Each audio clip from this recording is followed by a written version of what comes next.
All right, Aru, let's do this. We are going to talk about DNA replication. Okay, so DNA is an anti-parallel molecule, meaning one side sits like this and the other side sits like that.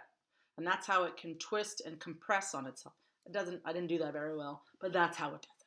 That's why it can do it, because it's anti-parallel. Okay, DNA replication is coolio. And you might say to yourself, but geez, Miss Passarelli, why does my DNA need to replicate? Well, your DNA needs to replicate whenever you need to make new cells because you've injured some cells. You got a scrape, you got a boo-boo, you got a broken leg or arm or whatever, skin, or your cells just get old. All of the cells in your body have a programmed time to die. It's called apoptosis, right? So your DNA always needs to be replicating itself. And it doesn't necessarily replicate all of itself all of the time. Sometimes it's only opening up to replicate a segment of itself because it only needs a protein. But sometimes it needs to go through the cell cycle, and so it needs to replicate all of it. So let's talk about DNA replication.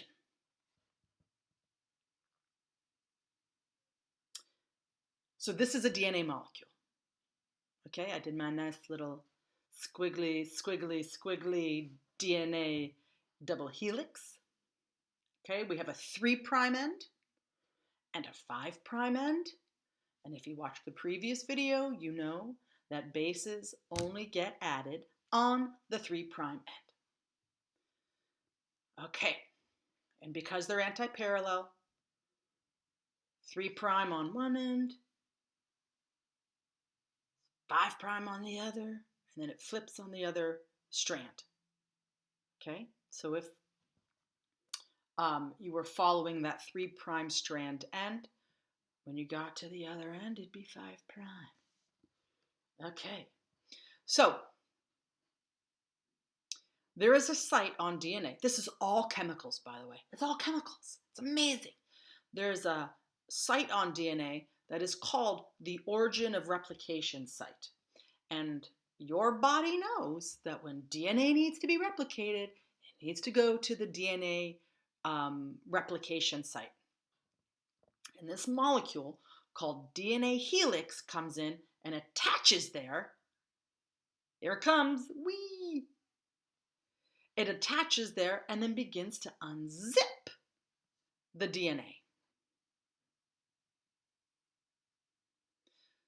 So now this is DNA that has been unzipped by DNA helicase.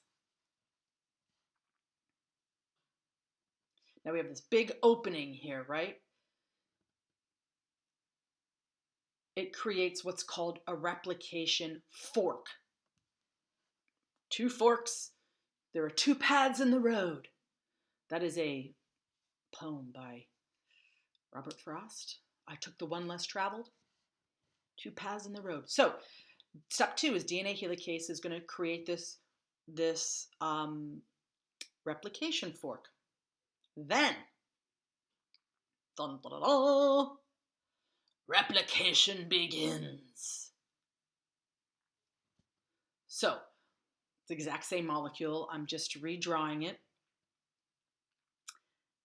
What comes in now to begin the replication process?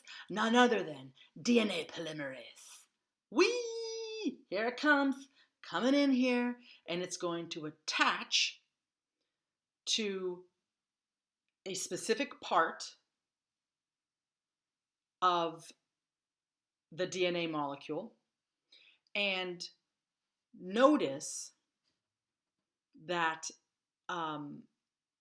it has attached to our 3' end, or a 3' strand, okay? And now it's going to move down that strand, and it's going to begin adding bases, and it can only add them on the 3' end. So here we go. We have a T, so it's going to add an A. We have a G, so it's going to add a C. And this might be confusing, so I'm going to stop for a second so you can look at it. So the original strand, what color shall I make it? The original strand is right here, right? That's the original strand. And it's going from the 3' to the 5'. Direction. So when you open it up, the newly created strand, let me make this an orange. This newly made strand of DNA has to be 5' because this is 3'. Okay? Because that's the way that strand is running. And I don't want you to get too bogged down in that because it's all right if you don't fully understand it. That's what the biology check-ins are for.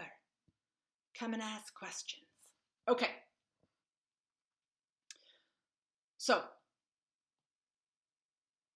DNA gets replicated. No, DNA gets replicated continuously in that 3' to 5' direction. We call this the leading strand. One continuous strand. We call it the leading strand. One nice long strand. Step 4, because we have to replicate that other strand too, is when DNA primase attaches to the other strand right there, but that strand is going in the opposite direction. It can't go smoothly in the 3' to 5' direction. So it begins its replication, but has to do it in segments. Okay? So 3' pairs an A with a T, a C with a G, G with a C. You get it? And then there's one segment. And then it goes and does, and this is happening really fast. It does another segment. A T to A, a T to A, and A to T. There's another segment. Then another segment. Okay? These are called Okazaki fragments. I mean, I love that word. Okazaki, named after the man who discovered that this is actually happening. And the leading strand is one continuous, but the lagging strand is done in segments.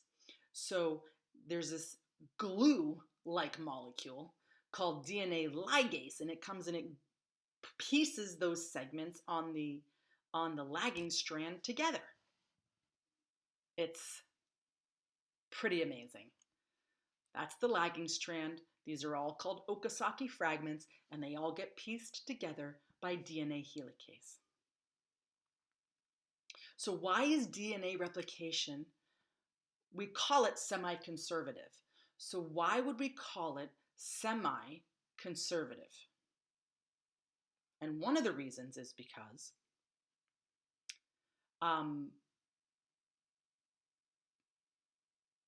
if you know what the term conservative means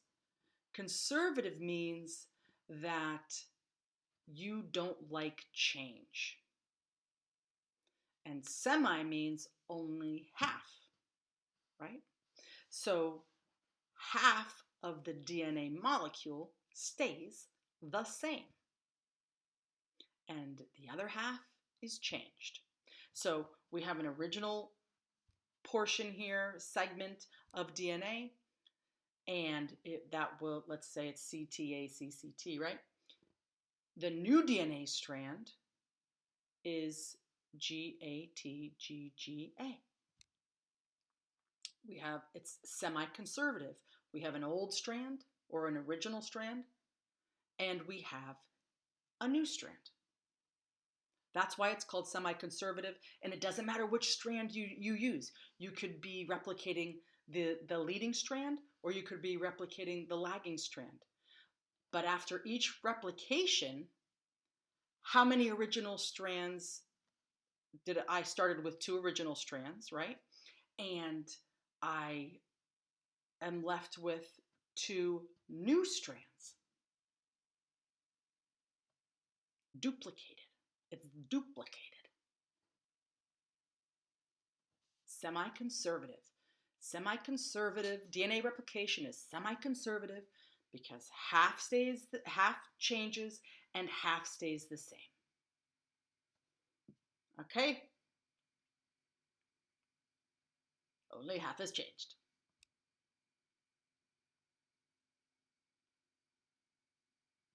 So after replication, you have 2 DNA molecules. Each of those molecules has an original strand and a new strand after that first replication. Okay? That's why it's semi-conservative. All right.